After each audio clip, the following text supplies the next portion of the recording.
Hey guys, good morning.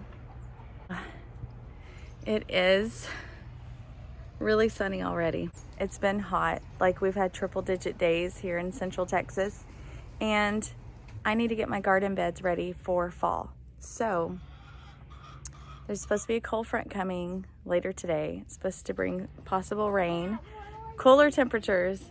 So it's time to get the garden beds transition from summer gardening into fall. So I'm just gonna go around, I'm gonna clean up some beds, I'm gonna harvest some herbs that I'm not even sure how they're still alive, but I have quite a few that made it through this hot summer. But I wanna harvest some of them. I wanna get any peppers I can find and get it ready for all the fall planting. So these are all the fall transplants. I started these all inside about a month and a half ago, and it's perfect time for planting here in my zone in 8B in Texas Hill Country. So if you don't know the term hardening off, it's just basically when you start your transplants indoors and you're in a controlled environment, the temperature is controlled, the wind, water, everything. So you don't want to go just from inside to directly transplanting your plants into the ground in your garden. What you're going to want to do is harden them off, and that just means it's a slow transitioning from them being in a controlled environment to outdoors. So you just want to pick like a couple of hours the first day, and then a few more hours and a few more hours, and eventually overnight, then all day. And so that's kind of what I've been doing with my plants. So you just do that. I like to do it over the course of a week, and I've kept mine in the shade while they're hardening off because it's been brutal with these triple digit days. But they're doing really great. You want them to be as strong as possible for when you do plant them in the ground. So one way to help with that is while they're inside, have a fan going somewhere in the same room, move it closer and closer to your plants. I learned a big lesson last spring because it was the first time I had grown tomatoes from seed on my own, and I didn't do that. And when I put them outside, it was windy and some of my plants actually broke. So I would really encourage you to get them used to the wind by a small fan on your plants.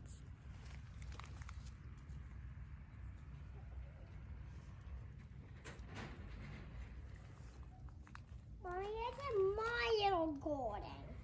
That's your little garden? Yeah. Oh, I like your little garden.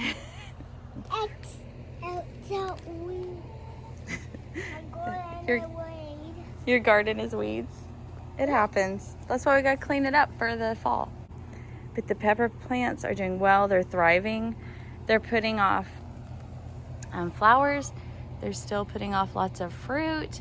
And so I know with these cooler temperatures that are coming in the next couple weeks, these are just gonna take off.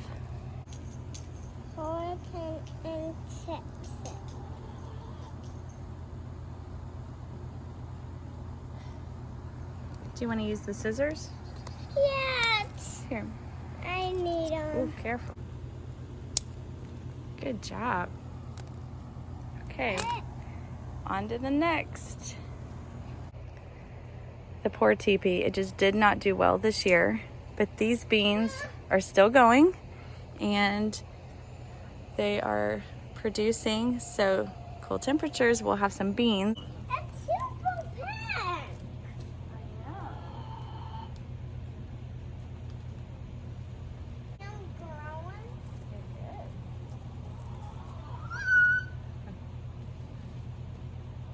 Hi, puppy boys. Oh my God, kitty. Yes, you will.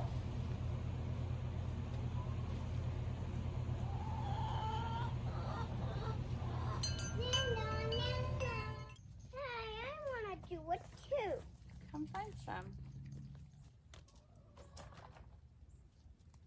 Also going to do is I'm going to trim back a bunch of herbs. I have basil, lettuce leaf basil, and lemon basil, and I'm gonna make some different flavored salts for the pantry.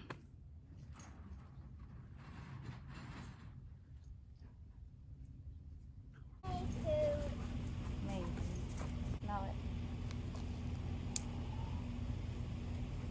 It smells like lemon.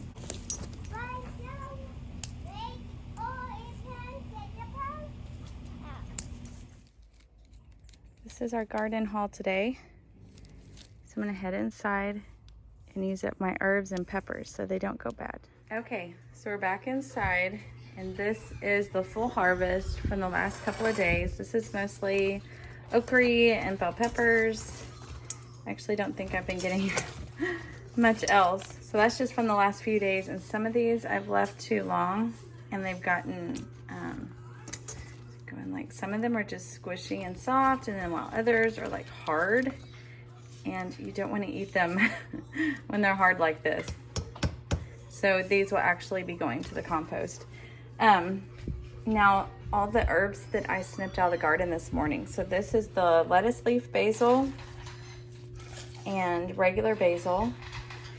And this is lemon basil and mint.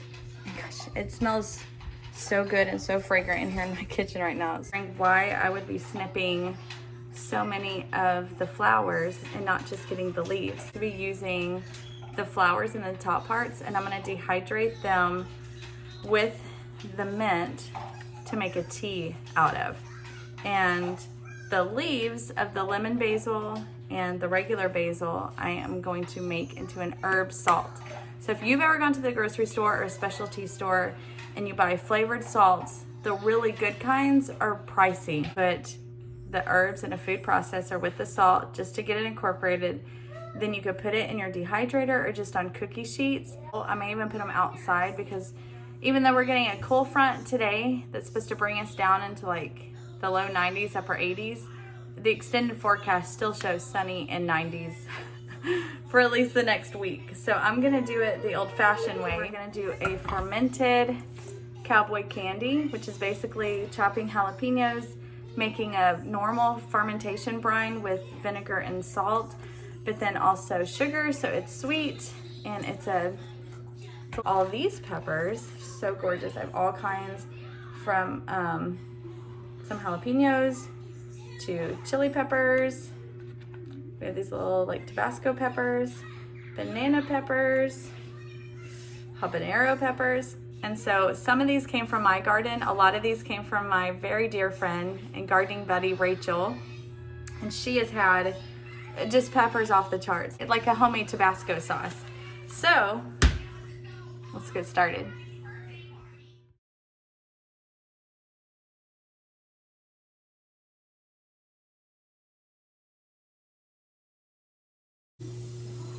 Okay, so I got all that separated.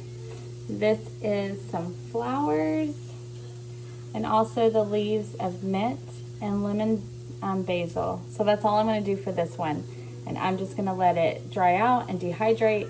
Then when it's all dried, I'll store it in a mason jar with a lid. Then this winter, I have homemade teas from my garden. The lemon basil, and I also zested a little bit of a lemon. And I am going to pulse that. So I'm going to pulse those together with some sea salt. You can also use Himalayan salt. I also have some oregano I've already dried. So I'm not going to pulse it because this is fresh and this is already dried. It would just pulverize what I have dried. So I'm going to pulse this together first, then sprinkle in some oregano, and then put it out on a cookie sheet, and we could start getting that dehydrated also. And this is basically just going to be my go-to seasoning mix for chickens, seasoning some olive oil for bread dipping, Italian kind of seasoning. Okay, so you want to do a 2-to-1 ratio. So I have about 2 cups of herbs, 1 cup of salt. I'm actually going to take some of the salt back out because I feel like I would rather my salt be super like herbaceous than overly salty. I don't want to have to use a lot of salt to get the flavor. Do you know what I mean? So I'm going to take some of the salt back out, about 1/4 cup back out. I pulse this up. Then after I pulse it, I'm going to spread it out on a cookie sheet, mixing in some of my dried oregano from earlier in the year from the garden. And then we're just going to leave these out to dry. So I pulsed it all up, and it is this super beautiful green color. It smells so strong, so amazing. It is wet, remember, because it is fresh herbs. So all the water is now in the salt, and that's why we need to dehydrate it. So up next is the fermented hot sauce. So the recipe I'm using is from Nourish Kitchen, and it calls for, I believe, 2 pounds of peppers. I have a scale, but I'm not gonna weigh it. I'm literally just going to trim off the tops of the peppers, slice them down the middle.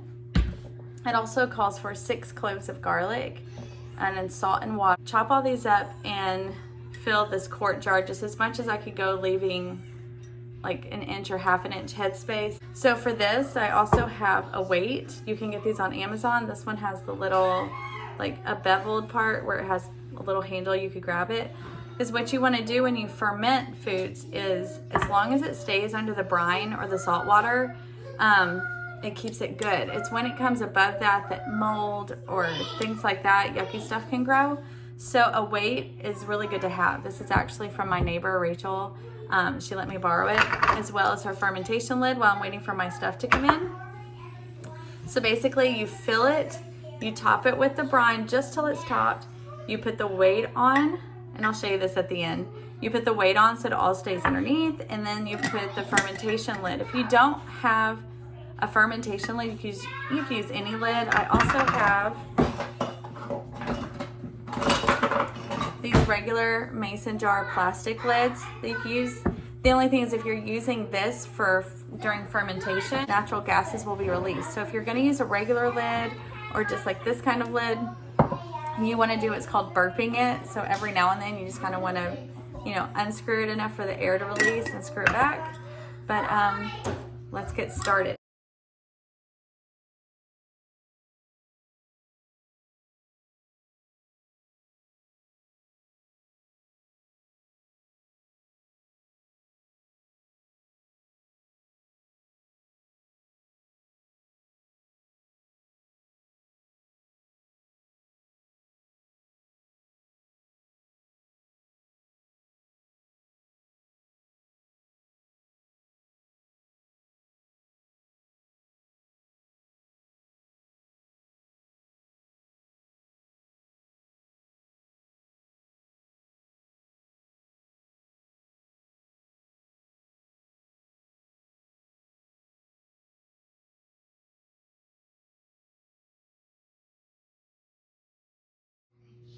Okay, so I have filled up my jar with all those peppers, and whew, my nose is burning.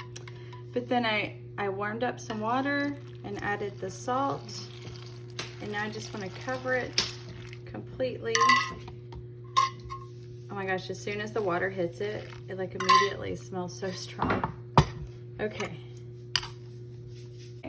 Then I'm just gonna put the lid on top to make sure it's all under. Perfect.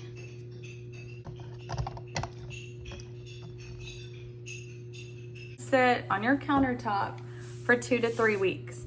Now, if it's really cold when you're doing this, you're gonna probably need it longer. If it's really hot, it may actually be a little less. Just every now and then, unscrew the jar, give it a smell, give it a taste. I don't like to go too far. Like even with making homemade cabbage sauerkraut, I know that some people I follow will leave it on their counter for months. I don't like when things ferment that long. It gets a little bit too sour for me. So I'm gonna leave this for a week, and then every day, that's what I like to leave it on in the dark countertop I have back here, because I could keep an eye on it. So every day I could just kind of move it around a little bit, kind of keep an eye on it. But already it looks so pretty. And so after it's fermented, all you're gonna do is blend it in a blender until it basically pulverizes. And then you can strain it if you like a thinner Tabasco, or you can leave it thick. Okay, so apparently I didn't record any of that. But what I did, show y'all, so pretty. So I chopped up the jalapenos that I had. I threw in a few banana peppers, and I had a couple of bell peppers too. We're gonna see what happens. But I just chopped them up. I ended up getting 2 pint jars. And then I followed the recipe, and I will post it below. But I made a brine, and you make it on the stovetop, and it is vinegar, a cup of water, a cup of vinegar, 3 tablespoons of salt, 3 tablespoons of sugar, I believe, and some garlic. and you bring it to a boil, let it all combine, and then I let it cool slightly, and then I poured it in the jar over my jalapenos, and it says to let it sit in the refrigerator for a couple of weeks and then enjoy how this goes. But I encourage you guys, even if you have a small harvest, just do what I did. Like, I've been collecting jalapenos over the last week. Just take what you have, ferment it. Thanks for joining me. I'll see y'all later. Bye.